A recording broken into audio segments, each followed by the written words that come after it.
Дети, доброе утро! Последующие все уроки на дистанционке наши будут проходить в формате видеоурока. Это по счету будет второй урок.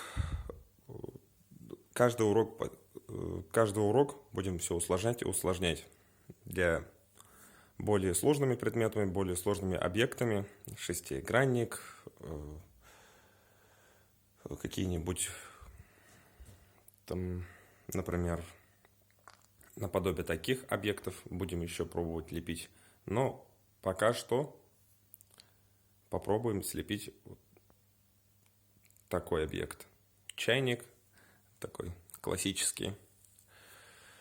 И, пожалуйста, смягчайте ваш пластилин кипятком, горячей водой, чтобы вам было легче самим работать на последующих занятиях. Привыкайте к этому. Найдите какую-нибудь пластиковую посуду, пластиковую какую-нибудь огромную ведерко какое-нибудь огромное, и работать вам будет в разы легче. Итак, приступаем. Итак, мы, как обычно, набираем две плоскости. Плоскость стола и плоскость задней стенки нашего натюрморта. И выравниваем. В этих частях самая высокая часть этой плоскости, а здесь уходит на нет, почти прикасается до плоскости основания, на чем вы работаете. В моем случае это ДВП. Итак, ребята, смотрите. Когда вы работаете над натюрмортом, над рельефом, изображая иллюзию одного изображения, в данном случае двух плоскостей и одного объекта посередине, у вас должно быть одинаковое освещение. Должно быть одинаковое освещение в любом случае сверху. Потому что, смотрите, это боковая задняя сторона у нас в затемненном состоянии, потому что туда минимальное количество света попадает, а верхняя плоскость поглощает большое количество света, освещения.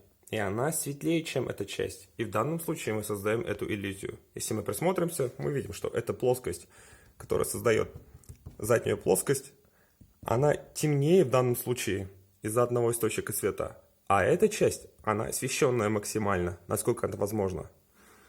Сейчас мы отойдем и посмотрим сбоку. Как мы видим, эта плоскость приподнята, и эта плоскость приподнята, вот эти две точки, точнее не плоскость. А здесь, где смыкаются, где встречаются эти две плоскости, у нас почти она находится на плоскости куска ДВП. Надеюсь, все ясно. Итак, вот я уже начал отрисовывать контур чайника. Он пока что примитивный, будем его постоянно улучшать во время лепки. Но главное, плоскости уже есть, на чем будут лепить, изображаться этот чайник. Но главное, не стоит, пожалуйста, вкапываться в эту плоскость. Слепили, на него углубляться уже дальше не стоит. На всякий случай, если вы очень боитесь вкопаться туда, можете сюда пищевой полиэтилен, такой тонкий-тонкий, залепить. И на нем уже лепить, например, сам объект, чайник ваш. Но полиэтилен ваш поможет в том случае, когда вы будете лепить, например, уже вкапываться туда, поймете, что уже дошли до полиэтилена и остановитесь. Во время академической лепки полиэтилен спасает в данном случае очень много, когда человек лепит одежду, драпировку на чем-либо, или же, например, 2-3 объекта друг на друге, и чтобы разобрать плоскости и не вкопаться друг в друга, чтобы они не въелись, в данном случае спасает полиэтилен. Итак, вот я начал сразу же набирать массу чайника и рассуждаю логически всегда так. У меня вот эта часть должна находиться в тени. Вот эта часть вся полностью должна находиться в тени. Значит, она будет примерно параллельно направлению плоскости этой задней стенки. Это даже вот на чайнике это видно. Как мы видим, сейчас сфокусирую. Вот у нас, например, верхняя часть, нижняя часть, вся полностью она рефлексует, но она вся находится в тени в любом случае, и эта часть. А вот эта верхняя часть, полностью половина чайника, верхняя часть. Предположим, что это шар, то его вся половина находится в освещенной части. Значит, освещенная часть будет параллельно этой плоскости. Ведь на данный момент эта плоскость вся освещена. И вот получается так, что здесь идет углубление. Так, сфокусирую-ка. В данном случае у нас сначала идет углубление, вот в этом месте, потом он поднимается, идет параллельно, примерно параллельно. В данном случае, там если будет погрешность какая-то, ничего страшного. Главное, должна быть она освещена, так как мы в данном случае всегда ориентируемся на освещение. Рельеф всегда смотрится во время правильного, грамотного освещения. Вот эта вся полностью часть освещена, это будет пик поверхности, но она даже если будет придавлена, если грамотно слеплена, ничего страшного. Вынос, если ваш будет где-то, например, 2 сантиметра или, например, 3, ничего страшного, нормально, потому что в начале рельефа вынос делают большим из-за неумения лепить этот самый рельеф, из-за непонимания его принципов. Вся полностью освещена, и часть эта вся тоже уходит в затемнение. Но в данном случае эта плоскость тоже будет вся чуть-чуть освещена, но она не будет сильно выноситься и не будет выпирать выше, чем эта плоскость. И она будет параллельно, в данном случае, этой плоскости. Потому что здесь чаще всего идет как принцип лестницы. Затемнение, освещение, затемнение и обратная плоскость, противоположно этой. И вот я уже выровнял плоскости, и здесь тот же самый принцип, как я уже сказал, принцип лестницы.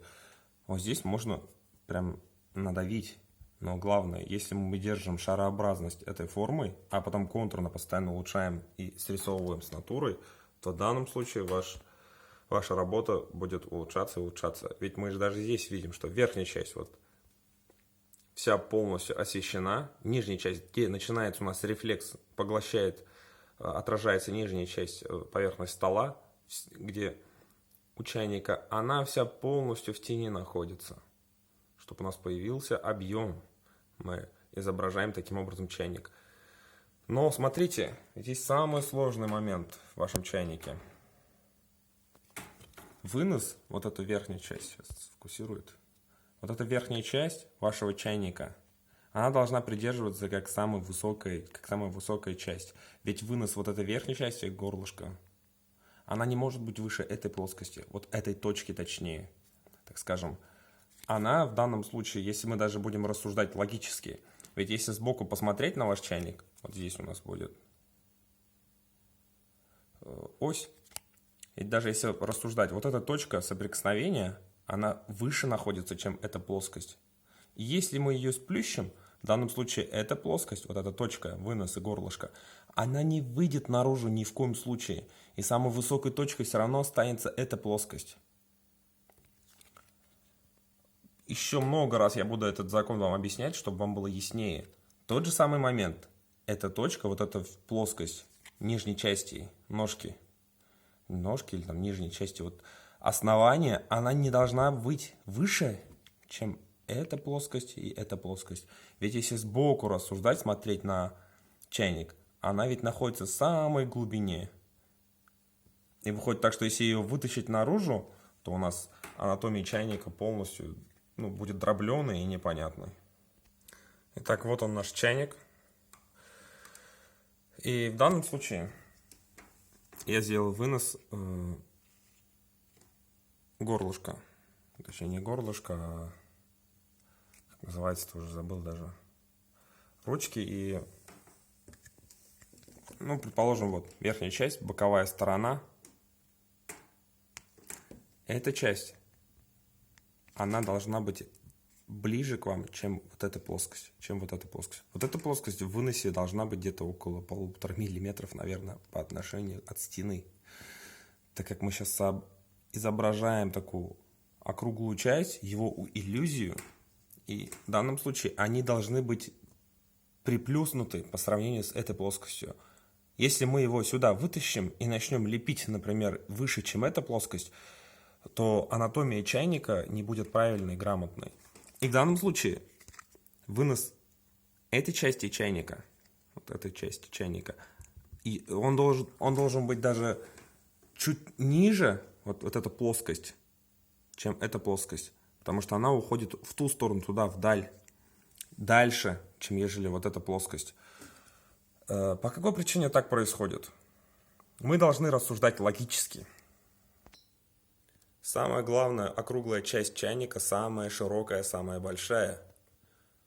А ручка, верхняя часть заварника, где у нас находится крышка, она находится чуть дальше. И она не может выпирать очень сильно. И самый большой вынос нашего чайника приходится на самую округлую часть, на основу. Ведь она сама по себе шарообразная. И самой широкой частью является там, где преломляется плоскость, где начинается тень, где у нас освещенная часть верхняя, где у нас есть большое количество рефлексов освещенных частей, и где теневая часть, где у нас поглощена рефлексами поверхность, там уже у нас тень. Вот в этом месте самый большой вынос нашего рельефа, запомните. Вот. Это вся полностью она, самая высокая, самая завышенная, а другие части всегда приглушены. Запомните, в данном случае этот закон имеет такое самое главное правило. И получается так, что вот эту часть, если чуть-чуть придавить, будет правильней. Например, сейчас я уже сейчас чуть-чуть придавил. И запомните, пожалуйста, эта плоскость на выносе самая большая. Предположим, что мы берем огромный шарик и сплющиваем его. И вокруг огромного шарика есть другие объекты, но они по плоскости, по размеру в 2-3 раза меньше, и они не могут быть в выносе вылезти сюда. Итак, продолжаем. Лепим сейчас ручку. На данный момент вот он наш чайник слепленный. Итак, давайте пройдемся насчет плоскостей. Подробнее вам все объясню. И повторюсь, конечно же. На данный момент лучше всего слепить сразу же толстым слоем основание, круглообразное, вот это шарообразное основание чайника. И после него его лучше сразу сплющить и найти две плоскости. Анатомия чайника примерно в таком же положении у нас. У нас имеется верхняя часть и верхняя плоскость освещенная, и нижняя часть. В данном случае она поглощена рефлексами. Но мы имеем в виду, что она всегда уходит на углубление с освещением. И всегда, пожалуйста, работайте с одним освещением, верхним освещением. Вам будет так легче соображать, потому что если рельеф убирать на другое освещение, она у нас всегда ломается, ориентироваться на ней тяжело, и просто у вас не получится сам рельеф. У нас имеется одна плоскость, которая параллельна этой плоскости. И вторая плоскость, округлая, которая почти параллельна этой верхней плоскости, которая расположена, грубо говоря, на углубление. Поэтому она находится вся в тени. Вот эта плоскость, она почти примерно параллельна тоже этой плоскости. И поэтому она вся полностью в тени находится на данный момент. Мы видим заднюю сторону горлышка. Заднюю сторону.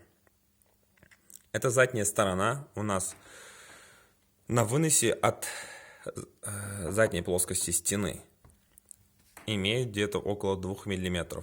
У него вынос очень маленький, потому что эта плоскость самая далекая по сравнению с этой плоскостью. Даже носик, ручка чайника находится ближе, чем ежели эта плоскость. И она не может быть выше, чем эта плоскость и эта плоскость. Ручка и носик можете сделать в одной плоскости, в одинаковой. Но здесь выигрышно смотрится всегда ваш грамотный рисунок. Как вы скопировали, как вы нарисовали этот чайник. Ну и, конечно же, основание. Она имеет какую-то такую толщину, которая уходит, которая прям соприкасается с этой плоскостью. И потом там появляется такой маленький угол, где-то в 160, может быть, градусов. Но там его не нужно выделять, нижнюю часть чайника. Она может сюда вылезти. Это самая большая ваша проблема.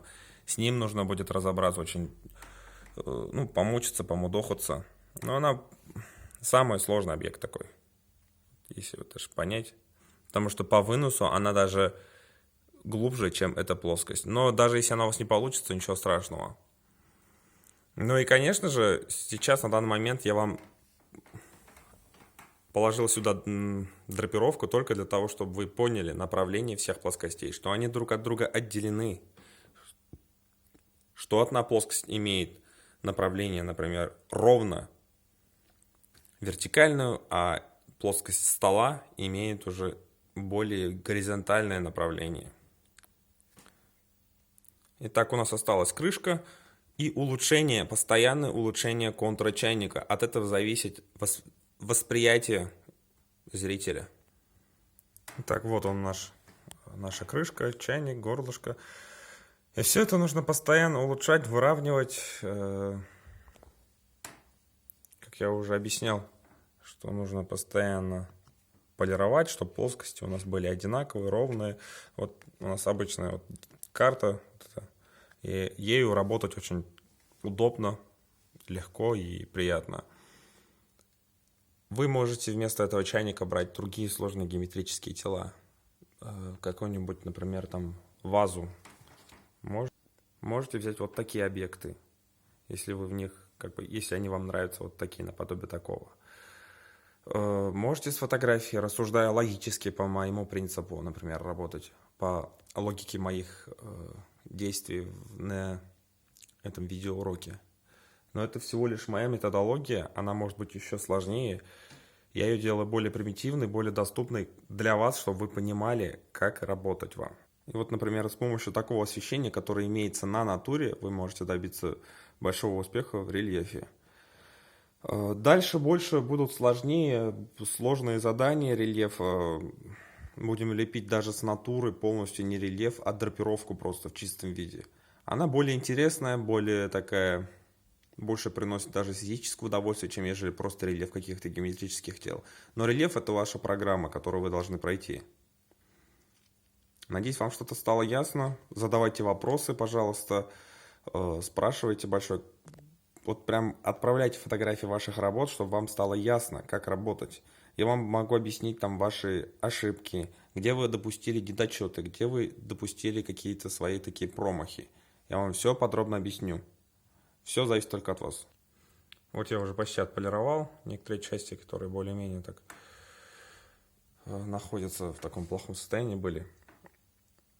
Итак, рассуждаем логически по принципу моих действий.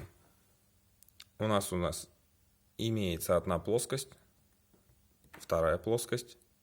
На этой плоскости расположен сам чайник. Основная часть объекта у нас находится на этом. Вынос рельефа может быть хоть 3 см, хоть 2 см, хоть 4. Ну, 4 см, наверное, максимум, слишком высокий будет. Если вы разберете плоскости друг от друга, ориентируясь на эти две плоскости с освещением и затемненной частью, то работа ваша будет более-менее адекватно правильной. Как я уже сказал, эта вся плоскость полностью параллельна этой плоскости. Эта плоскость параллельно почти, она округлая этой плоскости, но она находится в тени. Эта плоскость, она почти прямая, но имеет вот такое примерно горизонтально округлое, округлую такую поверхность округлую, и она почти параллельна этой плоскости.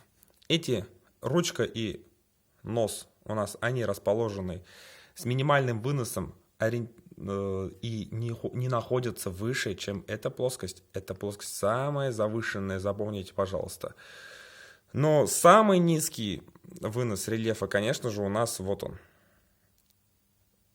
Задняя сторона горлышка, и она где-то в выносе около 2 мм. Надеюсь, вам что-то стало ясно. Спрашивайте, пишите, пожалуйста. Просто на просмотр вам нужно будет хотя бы фотографии мне отправить, показать, что вы работали, что вы пытались. Надеюсь, вы получили эстетическое удовольствие.